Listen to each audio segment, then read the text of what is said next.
আসসালামু আলাইকুম। দুপুরে রান্নার আয়োজন চলতেছে। আপনাদের সাথে আজকে অনেক গল্প করব রান্নার ফাঁকে ফাঁকে। একটা বাস্তব সত্যি কথা বলবো। কথাটা হলো, আমার একটা পরিচিত বোন আছে। বোনটা এক ছেলে এক মেয়ে। ছেলের জন্মের পরে মেয়েটা কনসিভ করে। কনসিভ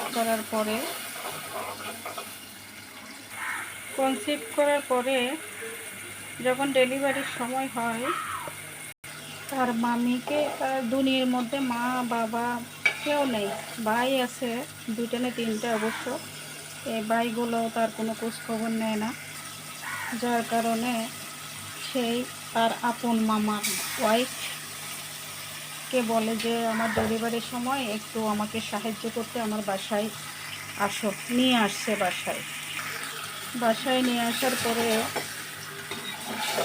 সে কাজ করতেছে। যেহেতু আমার বোনটা অসুস্থ, ডেলিভারি হয়ে গেল, একটা মেয়ে হলো, কিন্তু তার মামি তার হাজব্যান্ডের সাথে গোপনে ফেসবুকে অ্যাড হওয়ার পরে তার সাথে গোপনে সম্পর্ক করার পরে সম্পর্ক যখন করতেছে, আমার বোন তো কিছুই বুঝতে পারে না। যেহেতু আপন মামি, সেই বাসায় যখন এসেছে, তার সাথে সুখ দুঃখের সব গল্পগুলো করেছে।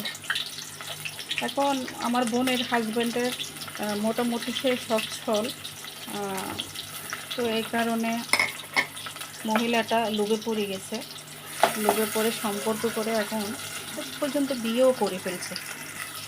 বিয়ে করে এখন তার দুই ছেলে মেয়ের হাজব্যান্ডের কোনো খোঁজখবর নেয় না।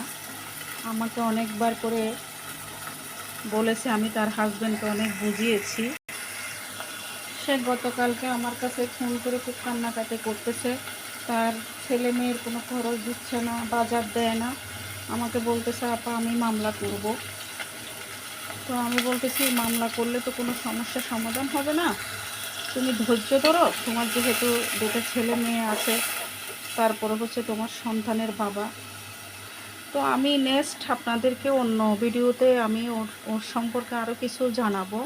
আপনারা যেখান থেকে আমার ভিডিওটা ধাক্কা দিবেন না, শুনবেন। আমরা নারীরা নারীদের অনেক ক্ষতি করে ফেলি, এটাই তার প্রমাণ। সবাইকে ধন্যবাদ। আসসালাম।